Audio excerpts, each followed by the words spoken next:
Hello दोस्तों, स्वागत है आपके अपने YouTube चैनल पे।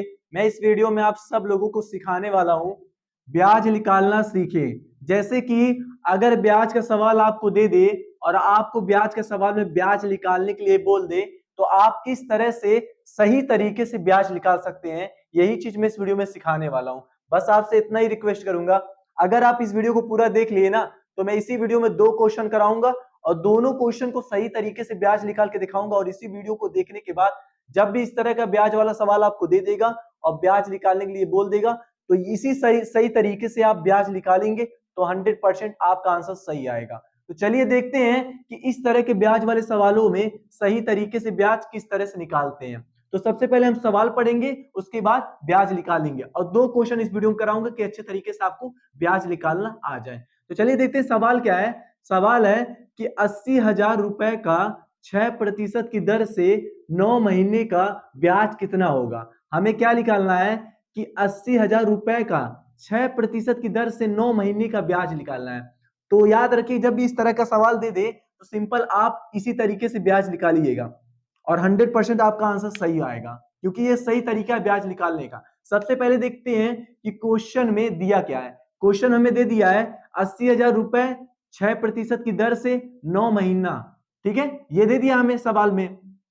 तो देखिए, सबसे पहले जब भी इस तरह का सवाल दे दे तो सबसे पहले आपको 1 महीने का ब्याज निकालना है। तो 1 महीने का ब्याज निकालने के लिए सिंपल आपको क्या करना है, इसको गुणे इसको कर देना है। ठीक है, तो चलिए 80,000 80,000 गुणे 6% कर देना है। ठीक है, इतना करने के बाद ध्यान से देखते रहिए, इससे क्या होगा, हमारा 1 महीने का ब्याज आएगा, क्योंकि सबसे पहले हम 1 महीने का ब्याज निकालेंगे। अब 80,000 को क्या करेंगे, ऐसे लिख देंगे। ठीक है, 80,000 को ऐसे लिख देंगे गुणे, अब देखिए 6% दिया है तो 6 लिख करके प्रतिशत के लिए हम क्या करते हैं, बटे 100 लगा देते हैं। ठीक है, जब भी 6% दे दे, ठीक है, तो 6 लिख करके बटे 100 कर देते हैं। अब देखिए इसमें से कुछ कट रहा है, चलिए देखते हैं, अगर कुछ कट रहा है तो काटेंगे। तो देखिए 2 जीरो से 2 जीरो कट गया। ठीक है, और कुछ नहीं कट रहा है। ठीक है, तो जब और कुछ नहीं कटेगा तो सिंपल क्या करना है, 800 को 6 से गुणा कर देना है। तो 800 गुणे 6 कर देना है। तो चलिए करते हैं। अब देखिए सिंपल, जब भी मान लीजिए मल्टीप्लाई आपको करना हो, किसी भी नंबर के आगे जीरो दिया है, ठीक है, तो मल्टीप्लाई करने का तरीका बता रहा हूं, कम से कम समय में आंसर आ जाएगा। जब भी किसी भी नंबर के साथ जीरो दिया हो और किसी भी नंबर में मल्टीप्लाई करना हो तो बस आप नंबर नंबर को मल्टीप्लाई करिए बस। ठीक है, 8 6 कितना होता है, 48। नंबर नंबर को मल्टीप्लाई करके यहां लिख दीजिए। उसके बाद देखते हैं कि कितना जीरो हमारा है। तो देखिए 2 जीरो है तो सीधा आगे क्या करना है, 2 जीरो ऐसे लिख देना है। मतलब हमें पता चल गया कि 1 महीने का ब्याज कितना आया हमारा। 1 महीने का जो ब्याज आ गया, 1 महीने का ब्याज निकल के कितना आ गया है। सबसे पहले 1 महीने का ब्याज आपको निकालना है, कितना आ गया हमारा, 4,800 रुपया 1 महीने का ब्याज आ गया। ठीक है, जब आपका 1 महीने का ब्याज निकल के आ जाएगा तो उसके बाद आपको सवाल में पूछा क्या है, 9 महीने का ब्याज निकालना है। तो बस जितने महीने का ब्याज निकालना होगा सिंपल क्या करेंगे, उसमें इतने से गुणा कर देंगे तो हमारा सीधा 9 महीने का ब्याज आ जाएगा। तो चलिए निकालते हैं। तो हमें कितने महीने का ब्याज पूछा है, 9 महीने का, तो सीधा क्या करेंगे, 9 लिख करके इसमें 1 महीने का ब्याज कितना है, 4800। 4800 से गुणा कर देंगे, हमारा 9 महीने का ब्याज आएगा। तो इसी तरीके से आपको ब्याज निकालना है। तो देखिए गुणा करने का तरीका बताया ना, किसी भी नंबर के साथ जीरो तो जीरो को छोड़ करके नंबर नंबर को गुणा करना है। ठीक है, चलिए करते हैं। अब देखिए 8 9 कितना होता है, 72, तो 2 लिख देंगे, 7 कैरी लिए रहेंगे। ठीक है, 9 चौक कितना होता है, 9 दूनी 18, 18 दूनी कितना होता है, 36 होता है। 36, और 36 में अगर आप 7 जोड़ेंगे तो कितना हो जाएगा, 43 हो जाएगा। 43 होगा ना, 36 और 7 कितना होता है, 43। तो हम सीधा क्या करेंगे, 43 लिख देंगे। ठीक है, अब देखिए क्या जीरो है, 2 जीरो, तो जो 2 जीरो आगे बढ़ा देंगे तो टोटल हमारा कितना आ गया, सिंपल हमारा 9 महीने का ब्याज निकल के आ गया है,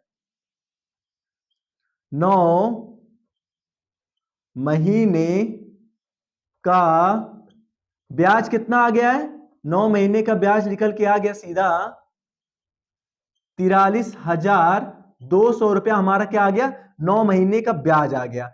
जब 9 महीने का ब्याज आ जाए तो यही आपका आंसर है।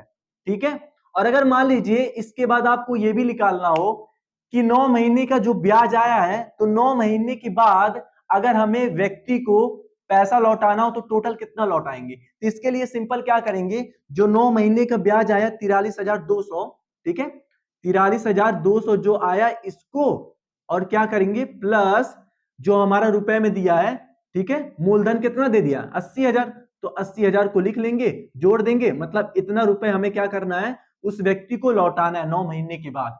तो इसको जोड़ दीजिए, तो देखिए 1 0 हो जाएगा, ठीक है, 0 और 0 1 0 हो जाएगा, फिर देखिए 0 और 2 2 हो जाएगा, फिर 0 और 3 3 हो जाएगा, ठीक है।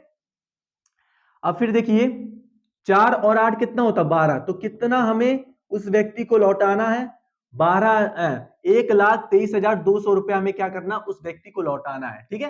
तो अगर मान लीजिए 9 महीने के बाद आपको पैसा लौटाना हो व्यक्ति को, तो जो 9 महीने का ब्याज है उसको प्लस जो मूलधन दिया है जोड़ दीजिएगा आप, मतलब 9 महीने के बाद उस व्यक्ति को इतना पैसा लौटाना है, ठीक है।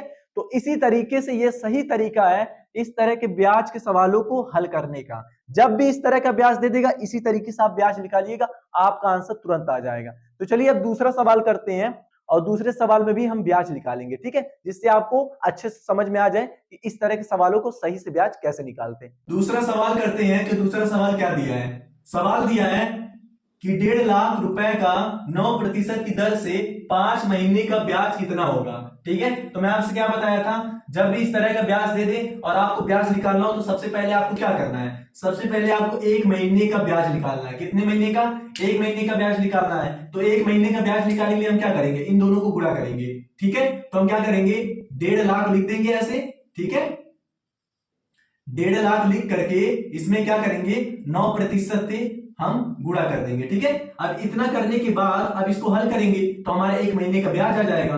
तो सीधा क्या करेंगे 1.5 लाख ऐसे लिखेंगे, ठीक है, गुणे 9% को अगर हल करेंगे तो 9 बटे कितना आ जाएगा 100 आ जाएगा, ठीक है। अब देखेंगे इसमें कुछ कट रहा है कि नहीं, तो देखिए 2 0 से 2 0 कट गया, ठीक है। अब तो कुछ कटेगा नहीं, तो जब नहीं कुछ कटेगा तो सीधा हम क्या करेंगे 1500 में 9 से गुणा कर देंगे, क्योंकि देखिए यहाँ 1500 बचा है मेरा, ठीक है। तो 1500 में क्या करेंगे सीधा हम 9 से गुणा कर देंगे। अब 9 से गुणा करेंगे तो सीधा हमारा 1 महीने का ब्याज निकल के आ जाएगा, ठीक है। तो चलिए निकालते हैं। अब देखिए मैं बताया ना कि अगर दो नंबर को आपको गुणा करना हो और किसी भी नंबर के आगे 0 दिया है तो सिंपल आप बहुत आसान तरीके से कम समय में गुणा कर सकते हैं। 0 को छोड़ करके सिर्फ नंबर को गुणा करिए। तो 9 को 5 में गुणा करके कितना आ जाएगा 5 9 45, तो 5 लिख दीजिए, 4 कैरी, 9 1 9 9 4 कितना होता 13, तो यहाँ 13 लिख दीजिए। कितना 0 है 2 0 2 0 आगे बढ़ा देंगे, मतलब इतना रुपए जो आ गया वो आपका टोटल क्या आ गया 1 महीने का ब्याज आ गया। जब 1 महीने इसी तरीके से हमेशा लिखिएगा जिस तरीके से मैं लिख रहा हूं। 1 महीने का ब्याज कितना आ गया है, सीधा आपका आ गया कितना आ गया है 13,500 रुपए जो आ गया है, यह आपका टोटल 1 महीने का ब्याज आ गया है। जब 1 महीने का ब्याज आपका निकल जाए तो उसके बाद मैं आपसे क्या बताया था, सवाल में जो पूछा है उतने महीने का ब्याज आपको निकालना है। तो सवाल में पूछा क्या 5 महीने का ब्याज कितना होगा, हमें 5 महीने का ब्याज निकालना है। तो 5 महीने का ब्याज निकालेंगे सिंपल क्या करेंगे 5 लिख करके और जो 1 महीने का ब्याज है उसको गुणा कर देंगे इसमें। तो 5 लिख करके सीधा इसमें क्या करेंगे 1 महीने का ब्याज से गुणा कर देंगे। तो कितना है 13,500 1 महीने का ब्याज है। अब इसको गुणा करेंगे सीधा हमारा आंसर आ जाएगा। तो देखिए गुणा करने का सिंपल तरीका, 5 को 5 में मल्टीप्लाई करके कितना आ जाएगा 25, तो 5 लिख देंगे और 2 कैरी लिए रहेंगे, 5 दिए कितना होता 15, 15 2 कितना होता 17, तो 7 लिख देंगे, 1 कैरी ले लेंगे, 5 का 5 5 कितना होता 6, तो कितना आ गया मेरा, इसके आगे 2 0 है तो 2 0 बढ़ा देंगे। तो इतना रुपए जो हो गया टोटल हमारा क्या आ गया 5 महीने का ब्याज आ गया। तो 5 महीने का ब्याज निकल के कितना आएगा, 5 महीने का जो ब्याज निकल के आया है वो टोटल कितना आ गया, कितना आ गया 67,500। तो 67,500 रुपए जो आ गया ये टोटल क्या आ गया मेरा 5 महीने का ब्याज निकल के आ गया। तो ये तो आपका आंसर हो गया। लेकिन मान लीजिए अगर आपको ये पूछ ले कि 5 महीने के बाद हमें व्यक्ति को कितना पैसा लौटाना है टोटल, तो उसको निकालने के लिए सिंपल आपसे क्या बताया था कि 5 महीने का जो ब्याज दिया है कितना 67,500, इसमें क्या करिए जो हमारा मूलधन दिया सवाल में 1.5 लाख उसमें जोड़ दीजिए। तो 1.5 लाख में अगर हम जोड़ेंगे तो हमारा कितना आ जाएगा टोटल। तो चलिए जोड़ते हैं, अभी पता चल जाएगा। तो देखिए 0 प्लस 0 कितना होता है, 0 लिख देंगे। 0 प्लस 0 कितना होता है, 0 लिख देंगे। 0 प्लस 5 कितना होता है, 5 लिख देंगे। 0 प्लस 7 कितना होता है, 7 लिख देंगे। ठीक है, 5 प्लस 6 कितना होता है, 11, 1 लिख देंगे। एक इसमें कैरी दे देंगे 2। तो सिंपल हम निकल के क्या आ गया है कि मतलब इतना रुपए, मतलब कि 2,17,500 रुपए हमें व्यक्ति को लौटाना है 5 महीने के बाद। तो इसी तरीके से आप ब्याज निकालिएगा, 100% आपका आंसर सही आएगा और ये सही तरीका है ब्याज निकालने का। तो मिलते हैं अगले वीडियो में। वीडियो अगर अच्छा लगा होगा तो प्लीज एक लाइक कर दीजिएगा, सब्सक्राइब कर दीजिएगा और एक प्यारा सा कमेंट करिएगा कि आपको वीडियो कैसा लगा है। फिर से मिलते हैं अगले वीडियो में।